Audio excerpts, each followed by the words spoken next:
Why did you do this? Did you think that they were going to be as easy as going up against Donald Trump? Did you think that you were going to be able to say small hands and small crowd size? You know what they say about guys with small hands? Small crowd sizes.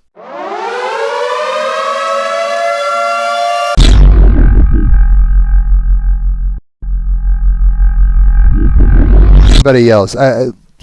You haven't I wouldn't exactly say that you've presented yourself to be just fucking slam dunking it on interviews. So what makes you think that going on Fox News is going to be work out for you? I mean, I don't know if anybody saw her on Oprah Winfrey, but all Oprah was there for was to be a hype woman, and it was the most boring fucking thing in the world. Except when they had that woman who died. That was moving. And it had her whole family, and they were all talking. That legit made me very sad. But the rest of it was incredibly boring. But let's just see. We'll see. Thank you for the time. Thank you. It's good to be with you, Brett. Voters tell pollsters all over the country and here in Pennsylvania that immigration is one of the key issues that they're looking at this election, and specifically the influx of illegal immigrants from more than 150 countries. How many illegal immigrants would you estimate your administration has released into the country over the last 3.5 years? Well, I'm glad you raised the issue of immigration because I agree with you. It is a topic of discussion. Immediately not good. Immediately very bad. You've already ceded to the right of the Republicans on this issue, and you're already ceding the ground. You're moving rightward in order to meet them. You're not challenging the narrative. And the first thing that happens in the interview, classically, is they're going to challenge you on that. They're going to challenge you with their framework on that, because no matter how much you want to talk about that you take the issue seriously, if you accept the right-wing framework on it, then you're going to have to tack all the way to the right of them on it. Now, obviously, I don't want you to fucking do that. What you should be doing is talking about how immigrants are actually good for our economy, about how we need more immigrants to work in certain sectors, about how we couldn't have lasted through COVID without the farm workers and nurses and all these other these care workers and all these other people who helped keep everything running, who risked their lives while we were all staying inside with our email jobs. And so we could talk all about that sort of stuff, but instead she's puppies. It's time for them to go outside. It's not at all. It's not even remotely close, but hi, Bubby. Come here. Bubba. All right. Anyway, so if you're going to attack rightward, but not quite as rightward, then you're not actually challenging the issue. You're not challenging any of the issues. You're just accepting the framework that they're providing and then appearing soft on it. You can't accept that framework. You can't accept it. I'm sorry. You just have to not. You can't. All right. That people want to rightly have. And you know what I'm going to talk about. Yeah, but right do you now, just a number? Do you think it's 1 million, 3 million? Brett, let's just get to the point. Okay, the point is that we have a broken immigration system that needs to be repaired. So your Homeland Security Secretary said that 85% of apprehensions. I'm not finished. We have it's a rough estimate of 6 million people have been released into the country. And let me just finish. I'll get to the question, I promise you. I was beginning to answer. And when you came into office, your administration immediately reversed a number of Trump border policies. Most significantly, the policy that required illegal immigrants to be detained through deportation, either in the U.S. or in Mexico. And you switched that policy. They were released from custody awaiting trial. So instead, Included in those were a large number of single men, adult men, who went on to commit heinous crimes.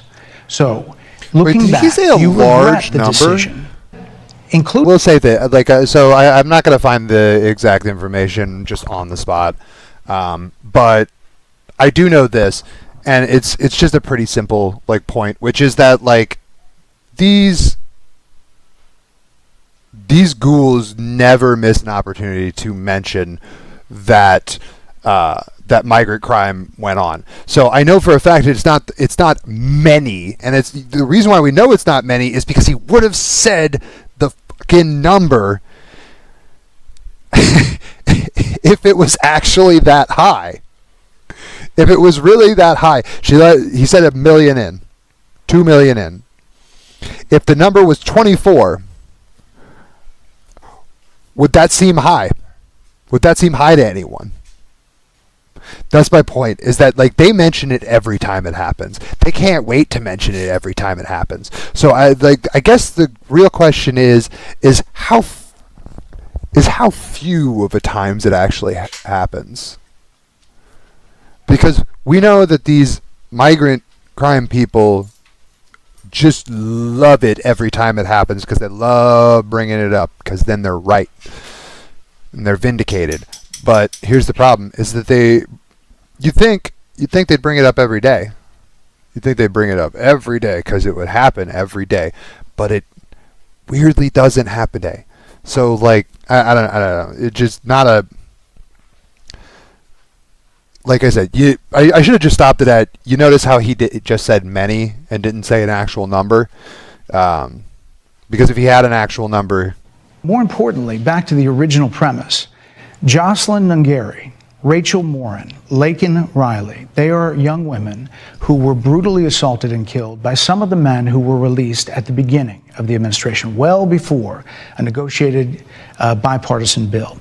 Former President Clinton actually referred to Laken Riley Sunday campaigning for you in Georgia, saying if those men had been properly vetted, Laken Riley probably would not have been killed. So if it wouldn't have happened, this is well before any negotiation. This is well before Donald Trump got involved in the politics. This is a specific policy decision by your administration to release these men into the country. So what I'm saying to you, do you owe Brett, those families an apology? Let me just say, first of all, those are tragic cases. There's no question about that. There is no question about that. And I can't imagine the pain that the families of those victims have experienced for a loss that should not have occurred. Cares more about fixing a problem. So do you owe them an apology? It's very simple. It's just very simple. It's very simple. You just say that it was just a happenstance that they were migrants, that it didn't, that who they were wasn't so much important as what they did, and that it was twice, 3 times, 5 times, 10 times as likely that they could have just been American. The simple fact of the matter is that you showed 3 people. 3 people. And believe me, you had more screen space. They could have put more people in there. I will 3 tell people. you that I am so sorry for her loss. I am so sorry for her loss. Sincerely. But let's talk about what is happening right now. We need more. I was just down at the border talking with border agents, and they will tell you, and I'm sure you probably, I know you investigate and you are a serious journalist. We're moving on to They will tell you, we need. I really don't want to hear more of this. 19. I do not believe in decriminalizing border crossings, and I've not done that as vice president. I will not do that as president. So these are evolutions that you've had. But let's be very clear. I'm the only person who's running for president who has prosecuted transnational criminal organizations, from the Sinaloa cartel to the Guadalajara cartel to people who have trafficked in guns, drugs, and human beings. I have spent a significant part of my career going after people who present a threat to the safety of the American people and cross our border with the intent of doing us harm and cross our border illegally, and I will do that work as vice president. I take that work quite seriously. This is a time when voters, especially here in Pennsylvania, are inundated with commercials and ads. They just want it to stop because it's every commercial. But many of them add noise, but a few of them seem to break through. This particular one from the Trump campaign has gotten a lot of attention. Kamala supports taxpayer-funded sex changes for prisoners. Surgery. For prisoners. For prisoners. Has it? Every transgender. Has it gained a lot of traction? System would Let me just see something real quick. Trump trans ad.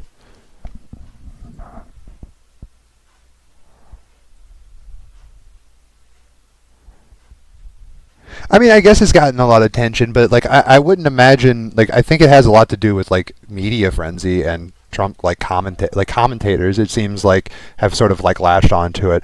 But I mean, very broadly, and others have talked about this before, so it's like I'm not the first one to ever say this, but like most American people don't really care about trans issues. They don't care about it, like, at all. It's one of the reasons why this whole like weird, calling them weird thing was so good for her campaign, was because like you could just call them weird. They say all this stuff, and you go, "That's fucking weird, man. Why are you so obsessed with this stuff?" Especially like the they, them, and all of that stuff. That's like a significant like online brain thing, because like, and I don't mean, and I like, look, I should probably like state this. I don't mean that like a they, them, like a person going by they, them pronouns is like a strictly online thing and it's not a in real life identity thing. I am saying that, however, the majority of your middle American or your older, I mean, the number of people that they expect to get with this ad, the people that they think that they're playing to with that ad, the majority of them have no idea what that is. They don't have exposure to trans people. They never really probably met one. They haven't met anybody who's like non-binary or anything like that, or questioning their gender. And so like every time they're hearing about it, it is just from sweaty nerds who are freaking out about bathroom politics. And they're like, come on, man, I just lost my job this year. Or some other thing. It's like, can we talk about literally anything else other than your weird hang-ups about what goes on in random bathrooms across America? Hypothetically. Notably, it's like the whole trans panic about like bathrooms and stuff seems so old, but it also seems like it would have renewed fervor if there was literally any stories about anything happening. It harkens back to what I've already said about like their them using like these 3 girls. It's like if they were letting in 2 or 3 million immigrants, like last year or whatever, or the last 4 years or whatever, and you can only point to like 3 basic examples of it or 20 basic examples of it. What you're describing there is a phenomena of people who are both poor and also commit crimes significantly fewer than Americans do. So I don't know. I like, if anybody were willing to frame it like that, and similarly with the bathrooms thing, is like these sweaty fucking bigots would have no qualms with utilizing and abusing the images of like young women who would have been assaulted by guys who pretended to be women. So because I know that they would love to do it, I know that it doesn't exist, because they would just be dropping it on the table. But notably, they're not. They don't do it. Every single one, every single one of these things is it's going to be a video about how she gave them like gave them access to like gender affirming care. But notably, what they would have wanted to do is talking about like all the scary things that are going on. But the reality is no scary things are going on. That's one of the reasons why they had to pivot to talking about sports, because it was like it's the one thing that anyone gives a shit about that you can connect back to like trans people, and it's about like this fear about like trans people entering in sports where other people believe that they shouldn't be. And it's not only like a marginal issue, and there's a reason why you like if you're some sweaty freak who's watching this for some reason, if you have in your mind the names of all the young trans women who've entered into sports that you're furious about, just remember the fact that you can know the names of all of them means that there aren't that many of them. Few of them seem to break through. This particular one from the Trump campaign. If it were an epidemic, you wouldn't be able to name them all. Kamala supports like you can't name all the sex people who changes died for from prisoners. Surgery. For prisoners. For prisoners. Every transgender You can't even name all the famous people who died from inmate COVID. in the prison system would have access. So are you still in support of using taxpayer dollars to help prison inmates or detained illegal aliens to transition to another gender? I will follow the law, and it's a law that Donald Trump actually followed. You're probably familiar with, now it's a public report, that under Donald Trump's administration, these surgeries were available on a medical necessity basis to people in the federal prison system.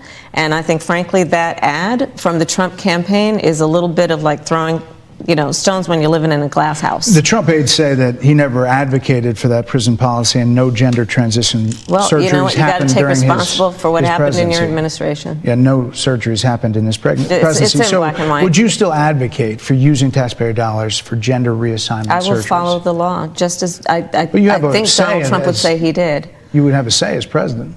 Like I said, I think he spent $20 million on those ads trying to create a sense of fear in the voters, because he actually has no plan in this election that is about focusing on the needs of the American people. Whereas, at $20 million on that ad, on an issue that, as it relates to the biggest issues that affect the American people, it's really quite remote. And again, his policy was no different. Look at where we are, though. They say on plans for the American we'll people, I'm offering a plan to deal with affordable housing. I'm offering a plan to deal with what we need to do to strengthen small businesses, which are the backbone of America's economy. I am offering a plan that is about taking care of young parents and giving them the support they need. My plans for the economy will strengthen the economy, as have been reviewed by 16 Nobel laureates, Goldman Sachs, Moody's, and recently the Wall Street Journal, which have all studied our plans and have indicated my plans for our economy would strengthen our economy, his would make them weaker, would ignite inflation, and invite a recession by the middle of next year. Those are the facts. Why do you think more people say they trust him on the economy than they trust you? For the economy does exactly that. His plan would be, again, to give tax cuts to billionaires and the biggest corporations in our country and blow up our deficit. It's interesting you said turn the page, Madam Vice President. You were asked on 2 different shows last week what, if anything, you would do differently than President Biden. Here's what you said. Would you have done something differently than President Biden during the past 4 years? There is not a thing that comes to mind in terms of, and I've been a part of most of the decisions that have had impact. Under a Harris administration, what would the major changes be, and what would stay the same? Sure. Well, I mean, I'm obviously not Joe Biden. I know. And so that would be one change in terms of, but also I think it's important to say with, 28 days to go, I'm not Donald Trump. So, in the office. Come on. Madam You Vice and I President. both know what I'm talking about. You and I both here know we go. what separates us. Madam That Vice is President, more than turning the page. 70% of people That is tell about turning the pollsters- page on rhetoric that people are frankly exhausted of, Brett. More than People are 70% of people exhausted. tell the country is on the wrong track. They say the country is on the wrong track. If it's on the wrong track, Oh, Jesus Christ. Who cares? Literally all you have to do is say, like literally anybody will say that. Literally anybody will say that because you're not asking them about like what specific policies they're interested in or what it is that they need to know. I mean, like you could literally say that the country could be on the wrong track, and they could be saying that like literally no politician in the last like 200 years. You know what I mean? Like this could mean literally anything between like I believe that we should follow Maoist third worldist principles and like shuffle back into the countryside and empty all the cities. It could be like it could be all the way from tanky shit to like I think the country's on the wrong track because like I'm a national socialist and I think we should put people in camps. It's like those are obviously the marginal people, but like that's what I mean. That's why it's so vague. I could literally think of so many different types of ideologies. They could literally say the country's on the wrong track because too many fast food locations shut down.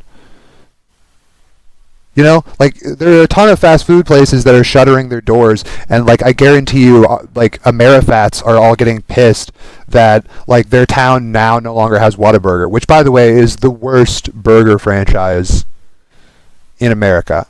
I'm already there. It's just fucking. It just tastes like mustard. But that's my point. Is like they lose their favorite, and now like there's not another one for 40 or 50 miles, and now they think that America's on the wrong track. Like who's to say? You have to ask about specifics. But they're not asking about specifics because they don't want to. They want to make that track follows 3.5 years of you being vice president and President Biden being president. That is what they're saying. 79% of them. Why are they saying that? If you're turning the page, you've been in office for 3.5 years. What were they saying about specifics because they don't want to? They want to make that track follows 3.5 years of you being vice president and President Biden being president. That is what they're saying. 79% of them. Why are they saying that? If you're turning the page, you've been in office for 3.5 years. What were they saying and 3 years Donald Trump has ago? been running for office. What were they saying office. 3.5 years ago? The simple fact of the matter is Biden won literally on the I'm not Trump train. Which means if you would have asked those same people if they thought that that America was on the wrong track before, you probably would have gotten the exact same results because, again, people were fed up with Trump at the time. They're fed up with Trump. To the extent they're fed up with Biden, it's literally only because he failed to deliver. I mean, like, to be perfectly honest, it wasn't even that. It's just that he's got, like, fucking old. You've been the person holding the office. Come on. Madam You Vice and I President. both know what I'm talking about. You and I both. You've been the person holding the office. Come on. Madam You Vice and I President. both know what I'm talking about. You and I both know what I'm talking about. I actually don't. What are you talking about? What I'm talking about is that over the last decade, But people you're the have lever of become. power. But listen, over the last decade, it is clear to me, and certainly the Republicans who are on stage with me, the former chief of staff to the president, Donald Trump, former defense secretaries, national security advisor, and his vice president. One, that he is unfit to serve, that he is unstable, that he is dangerous, and that people are exhausted with someone who professes to be a leader who spends full time demeaning and demean and belittle and diminish the American people. He's the one who talks about an enemy within, an enemy within, talking about the American people, suggesting he would turn the American military on the American people. We asked that question to the former president today. Harris Faulkner had a town hall, and this is how he responded. I heard about that. They were saying I was like threatening. I'm not threatening anybody. They're the ones doing the threatening. They do phony investigations. I've been investigated more than Alphonse Capone. He was the greatest gangster. No, it's true. No, but think of it. It's called weaponization of government. It's a terrible thing. So, Brett, I'm sorry, and with all due respect, that clip was not what he has been saying about the enemy within that he has repeated when he's speaking about the American people. That's not what you just showed. he was asked about that specific... No, that's not what you just showed. In all fairness and respect to you, that was the question that we asked him. You didn't show that, and here's the bottom line. He has repeated it many times. Yeah, that's true. You should have played, like, if you were being perfectly honest, you would have played the original clip and then played that. At least play what it's based off of and let people see if they believe that his retraction And you and I both know that. And you and I both know that he has talked about turning the American military on the American people. He has talked about going after people who are engaged in peaceful protest. He has talked about locking people up because they disagree with him. This is a democracy. And in a democracy, the President of the United States, in the United States of America, should be willing to be able to handle criticism without saying he'd lock people up for doing it. And this is what is at stake, which is why you have someone like the former chairman of the Joint Chiefs of Staff saying what Mark Milley has said about Donald Trump being a threat to the United States of America. He's quoted in the Bob Woodward book that way, yes. Let me ask you this, Madam Vice President. You call Donald Trump, you call Donald Trump, he's misguided. You say now he's unstable. He is unstable, Brett. He's not well. You say he's mentally not stable. He's not stable. Let me ask you this. You told many interviewers that Joe Biden was on his game, that ran around circles on his staff. When did you first notice that President Biden's mental faculties appeared diminished? Boom. All right, let's hear it. Joe Biden, I have watched from the Oval Office to the Situation Room, and he has the judgment and the experience to do exactly what he has done in making very important decisions on behalf of the American people. There were no concerns raised? Christ almighty. Oh, Christ. Oh, this is so hard to watch. Oh, man. They hit her with the they hit her with the they hit her with the Uno reverse card. Why did you do this? Did you think that they were going to be as easy as going up against Donald Trump? Did you think that you were going to be able to say small hands and small crowd size? You know what they say about guys with small hands? Small crowd sizes. It's actually a pretty good one. But no, you think that and then he just would start shadow boxing in the corner while you get to talk about policy? It's like, no, of course not. He's got a guy in his ear and he has a script and they have a situation room. They have all of the these teams and this and that and you should have been prepared for this. You should have known that this was coming, and how did you not know this was coming?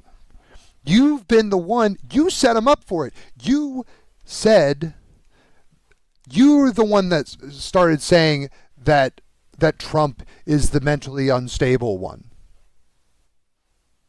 That's you. You're saying that now, and then this is why it's baffling. Why are you going on Fox News 2 or 3 days after you were the one who started the talking points that Trump was unstable? Did you not think that they were going to start asking you about why you hid Joe Biden's obvious declining mental faculties from people? It's just so hard. It's so hard, and it's so disappointing. It was so disappointing from watching her pick Tim Walz and watching the Democratic Party reasonably react to Joe Biden visibly shook on national television and actually flexing their muscles and pushing him out. After watching that level of competency, watching this is getting fucking teeth pulled without any Novocaine. It's it's legitimately it's disconcerting about the future, and it's I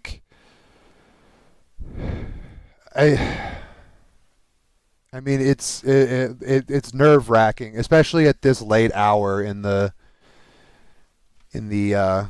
election cycle. What a tremendously stupid bag fumble.